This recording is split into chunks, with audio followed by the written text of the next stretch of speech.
Hello everyone, welcome to 4th English class, second language, unit is tree and river.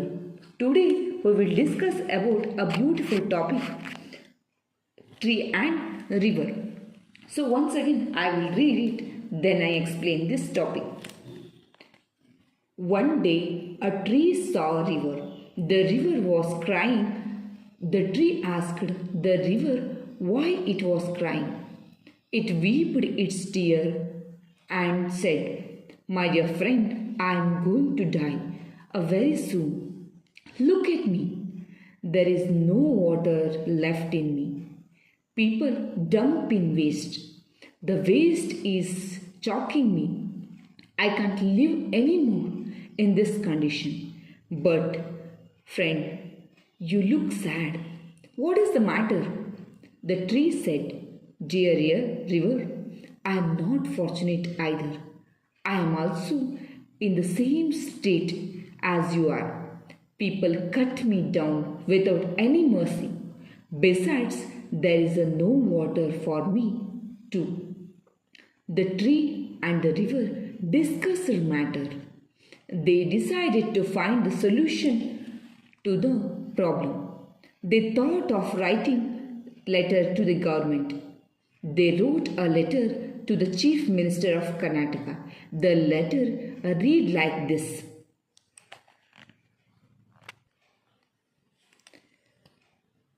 To the Honorable Chief Minister, Government of Karnataka. Dear Sir, we would like to draw your attention to the problem we are facing. Both of us are dying for want of water. People cut down the trees and they throw the waste into the river. We wish to stay alive. We humbly request you to save us. Thank you. Your faithfully, tree and river. After a couple of months, they met. The river looked fresh and happy. The tree was green. There were trees all over the place. Both of them thanked the government by writing yet another letter. So this is lesson.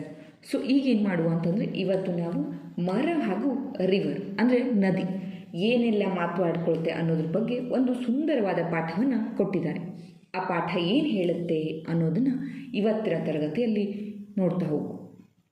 So first one day a tree saw a river. ಏನಾಯಿತು, ಒಂದು ದಿನ ಏನು ಮಾಡ್ತು, ಮರ ನದಿಯನ್ನು ನೋಡ್ತು. The river was crying. ಏನಾಗಿತ್ತು, ನದಿ ಅಳುತ್ತಾ ಇತ್ತು ಅಂತ. The tree asked the river why it was crying. ಏನು ಮಾಡುತ್ತೆ, ಆ ಮರ ನದಿಯನ್ನು ನೋಡಿದ ನಂತರ ನದಿ ಅಳ್ತಾ ಇರೋದು ಕಾಣಿಸುತ್ತೆ. ಆವಾಗ ಮರ ನದಿಯ ಬಳಿ ಕೇಳುತ್ತೆ.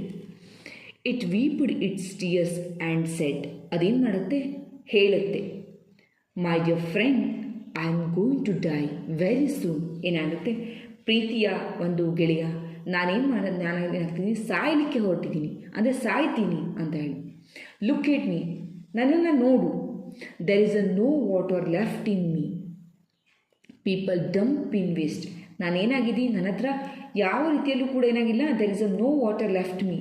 ನನ್ನನ್ನು ನೋಡ್ಕೊಳ್ಳಿಕ್ಕೆ ಸಾಧ್ಯ ಆಗ್ತಿಲ್ಲ ಅಂತ. ಪೀಪಲ್ ಏನು ಮಾಡ್ತಾರೆ, ಜನರು ಏನು ಮಾಡ್ತಿದ್ದಾರೆ, ಡಂಪ್ ಇನ್ ವೇಸ್ಟ್. ನನ್ನೊಳಗಡೆ ಏನು ಮಾಡ್ತಾ ಇದ್ದಾರೆ, ಕಸವನ್ನು ಹಾಕ್ತಾ ಇದ್ದಾರೆ, ವೇಸ್ಟೇಜ್, ಅನುಪಯುಕ್ತ ವಸ್ತುಗಳನ್ನು ಹಾಕ್ತಾ ಇದ್ದಾರೆ.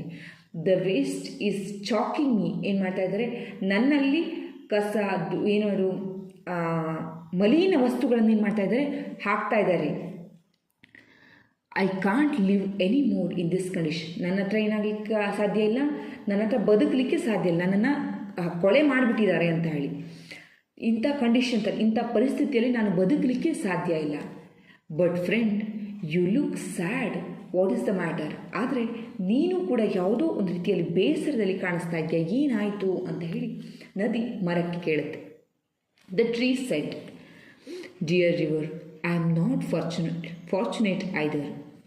I am also in the same state of as you. ಏನಾಗಿದೆ, ಮರ ಹೇಳುತ್ತೆ, ನಾನು ಕೂಡ ದುರಾದೃಷ್ಟವಶಾತ್, ಅದೃಷ್ಟ ಇಲ್ಲದೇನು ಅಂದರೆ ನಾನು ಕೂಡ ಏನಾಗಿದ್ದೀನಿ, ನಿನ್ನ ಒಂದು ಪರಿಸ್ಥಿತಿಯಲ್ಲೇ ಇದ್ದೀನಿ, ನಿನ್ನ ಸ್ಥಿತಿಯಲ್ಲೇ ನಾನು ಕೂಡ ಇದ್ದೀನಿ. People cut me down without any mercy. ಜನರು ನನ್ನನ್ನು ಕತ್ತರಿಸ್ತಾ ಇದ್ದಾರೆ ಯಾವುದೇ ರೀತಿ ಕರುಣೆ ಇಲ್ಲದೆ. Besides there is no water for me too. ಅದ್ರ ಜೊತೆಗೆ ನನ್ನ ಹತ್ರ ನೀರು ಕೂಡ ಹಾಕೋದಿಲ್ಲ, ನನ್ನ ಹತ್ರ ಇಲ್ಲ ಅಂತ, ನನ್ನ ಹತ್ರ ಯಾವ ಸುತ್ತಮುತ್ತಲೂ ಕೂಡ ನೀರು ಇಲ್ಲ ಅಂತ. The tree and the river discussed the matter. ಅದು ಏನು ಮಾಡ್ತು, ತಮ್ಮ ಒಂದು ಪರಿಸ್ಥಿತಿಗಳನ್ನು ಏನು ಮಾಡ್ತು, ಮರ ಹಾಗೆ ನದಿ ಇಬ್ಬರು ಪರಸ್ಪರ ಏನು ಮಾಡಿದ್ರು, ಚರ್ಚೆಯನ್ನು ಮಾಡಿದ್ರು. They decided to find the solution to the problem.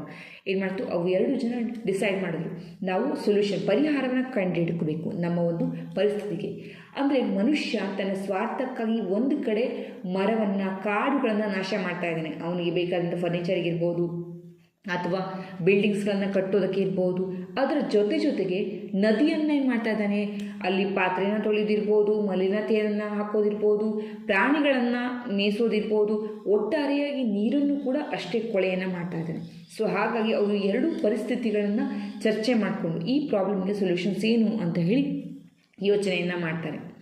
They thought of writing a letter to the government. ಅವ್ರು ಏನು ಮಾಡ್ತಾರೆ, ಗೌರ್ಮೆಂಟ್ಗೆ, ಸರ್ಕಾರಕ್ಕೆ ಒಂದು ಪತ್ರವನ್ನು ಬರೀಬೇಕು ಅಂತ ಹೇಳಿ ನಿರ್ಧಾರ ಮಾಡ್ತಾರೆ. They wrote a letter to the chief minister of Karnataka. ಏನು ಮಾಡ್ತಾರೆ, ಕರ್ನಾಟಕದ ಒಂದು ಮುಖ್ಯಮಂತ್ರಿಗೆ ಅವ್ರು ಏನು ಮಾಡ್ತಾರೆ, ಲೆಟರನ್ನು ಬರೀತಾರೆ. The letter like this. ಆ ಲೆಟರು ಹೀಗಿತ್ತು ಅಂತ. To the honorable chief minister, ಗೌರವಾನ್ವಿತ ಮುಖ್ಯಮಂತ್ರಿಗಳಿಗೆ, government of Karnataka. Dear sir, we would like to draw your attentions to the problem we are facing. ನಾವೇನು ಮಾಡ್ತಾ ಇದ್ದೀವಿ, ನಿಮ್ಮ ಹತ್ರ ವಿನಂತಿಯನ್ನು ಮಾಡ್ಕೋತಾ ಇದ್ದೀವಿ. ಯಾಕೆ ಈ ಒಂದು ಪತ್ರವನ್ನು ಬರಲಿಕ್ಕೆ ಕಾರಣ ಏನಪ್ಪ ಅಂತಂದರೆ, ನಾವು ಯಾವ ಸಮಸ್ಯೆಯನ್ನು ಹೊಂದ್ತಾ ಇದ್ದೀವೋ ಅದನ್ನು ನಿಮ್ಮ ಹತ್ರ ಹೇಳಬೇಕು ಅಂತ. Both of us we are dying for want of a water. ನಾವೇನು ಮಾಡ್ತಾ ಇದ್ದೀವಿ, ಇಬ್ಬರು ಸಾಯುವ ಸ್ಥಿತಿಯಲ್ಲಿ ಬಂದು ಮುಟ್ಟಿದ್ದೀವಿ ಅಂತ. ಒಂದು ನೀರಿನ ಬೇಡಿಕೆ ಅಂತ ಅನುಸಾರವಾಗಿ ನಾವು ಸಾಯಲಿಕ್ಕೆ ನೀರು ಇಲ್ಲದೆ, ಅಂದರೆ we want dying for a want of water. ಏನಾಗಿದೆ, ನಾವು ಬಯಸ್ತಾ ಇದ್ದೀವಿ ಅಂತ, ಸಾಯ್ತಾ ಇದ್ದೀವಿ, ಏನಾಗಿದೆ, ಬದುಕಲಿಕ್ಕೆ ಬಯಸ್ತಾ ಇದ್ದೀವಿ. So both of us dying for a want of water. ನಾವೇನು ಮಾಡ್ತೀವಿ, ನೀರಿಗಾಗಿ ಸಾಯಲಿಕ್ಕೆ, ಅಂದರೆ ಸಾಯುವಂಥ ಪರಿಸ್ಥಿತಿ ಬಂದದೆ ಅಂತ. People cut down the trees and they throw the waste into the river. ಒಂದು ಕಡೆ ಮನುಷ್ಯ ಏನು ಮಾಡ್ತಾ ಇದ್ದಾನೆ, ಮರವನ್ನು ಕಡ್ದು ಹಾಕ್ತಾ ಇದ್ದಾನೆ, ಇನ್ನೊಂದು ಕಡೆಗೆ ನೀರಿನಲ್ಲಿ ಗಲೀಜನ್ನು ಹಾಕ್ತಾ ಇದ್ದಾನೆ, ಮಲಿನತೆಯನ್ನು, ವೇಸ್ಟೇಜ್ಗಳನ್ನು ಹಾಕ್ತಾ ಇದ್ದಾನೆ ಅಂತ. We wish to stay alive. ನಾವಿಬ್ಬರು ಏನು ಮಾಡ್ತಾ ಇದ್ದೀವಿ, ಬದುಕಲಿಕ್ಕೆ ಬಯಸ್ತೀವಿ. V humble request. ನಾವು ದಯನೀಯವಾಗಿ ಕೇಳ್ಕೊತಾ ಇದ್ದೀವಿ, ನಮ್ಮನ್ನು ಸೇವ್ ಮಾಡಿ, ರಕ್ಷಿಸಿ ಅಂತ ಹೇಳಿ ಮರ ಮತ್ತು ನದಿ ಏನು ಮಾಡ್ತವೆ, ಚೀಫ್ ಮಿನಿಸ್ಟರಿಗೆ ಪತ್ರವನ್ನು ಬರೆದಿದ್ದಾರೆ. After A couple of months they meet. ಅದಾದ 2 ತಿಂಗಳ ನಂತರ ಅವು ಮತ್ತೆ ಭೇಟಿಯಾಗ್ತವೆ, ರಿವರ್ ಹಾಗೆ ಮರ. The river looked fresh and happy. ಏನಾಗಿದೆ, ನದಿ ಫ್ರೆಶ್ ಆಗಿದೆ, ಹಾಗೆ ನೋಡಲಿಕ್ಕೆ ತುಂಬ ಸಂತೋಷವಾಗಿತ್ತು. The tree was green. ಏನಾಗಿತ್ತು, ಟ್ರೀ ಕೂಡ ಹಸಿರಾಗಿತ್ತು. They were trees all over the place. ಎಲ್ಲ ಕಡೆಯಲ್ಲಿ ಮರ ಇತ್ತು. Both of them thanked the government by writing at another letter. ಹಾಗೆ ಅವರು ಮತ್ತೆ ಪುನಃ ಧನ್ಯವಾದವನ್ನು ಹೇಳಲಿಕ್ಕೆ ಇನ್ನೊಂದು ಲೆಟರನ್ನು ಗೌರ್ಮೆಂಟಿಗೆ ಬರ್ತಾರೆ. ಇವರ ಲೆಟರನ್ನು ಓದಂಥ ಗೌರ್ಮೆಂಟು ಇವರಿಗೇನು ಮಾಡಿತ್ತು, ಇವರ ಮಲಿನತೆಯನ್ನು, ಕೊಳೆಗಳನ್ನು ತೆಗೆದುಹಾಕುವಂಥ ಕ್ರಮವನ್ನು ಕೈಗೊಂಡಿತ್ತು, ಹಾಗೆ ಮರವನ್ನು ಬೆಳೆಸುವಂತಹ ಕ್ರಮವನ್ನು ಕೈಗೊಂಡಿತ್ತು. ಸೊ ಒಟ್ಟಾರೆಯಾಗಿ ಈ ಒಂದು ಪಾಠ ಕೊಡಲಿಕ್ಕೆ ಕಾರಣ ಏನಪ್ಪ ಅಂದರೆ, ನಮ್ಮ ಅಮೂಲ್ಯವಾದ ಪರಿಸರವನ್ನು ಕಾಪಾಡಬೇಕು ಅಂತ, ಮರಗಳನ್ನು ಹೆಚ್ಚು ನೆಡುವುದರ ಮೂಲಕ ಪರಿಸರವನ್ನು ಸಂರಕ್ಷಣೆ ಮಾಡಬೇಕು. ಮರ ಕಡಿಯುವುದನ್ನು ಕಡಿಮೆ ಮಾಡಬೇಕು ಅಥವಾ ನಿಷಿದ್ಧವನ್ನು ಮಾಡಬೇಕು ಅಂತ. ಅದರ ಜೊತೆಯಲ್ಲಿ ಒಂದು ನದಿಗಳಿಗೆ ಹಾಕುವಂಥ ಕಸ, ಮಲಿನತೆಗಳನ್ನು ಹಾಕಬಾರ್ದು. ನದಿಯನ್ನು, ಸರೋವರವನ್ನು ಎಲ್ಲವನ್ನು ಸ್ವಚ್ಛವಾಗಿ ಇಡಬೇಕು. ಆ ಮೂಲಕ ಪರಿಸರ ಸಂರಕ್ಷಣೆಯನ್ನು ಮಾಡಬೇಕು ಅನ್ನೋ ಕಾರಣಕ್ಕೆ ಈ ಒಂದು ಸುಂದರವಾದ ಪಾಠವನ್ನು ಕೊಟ್ಟಿದ್ದಾರೆ. I hope today lesson you will understand. If you like this video, please like, share and as well as subscribe. Thank you.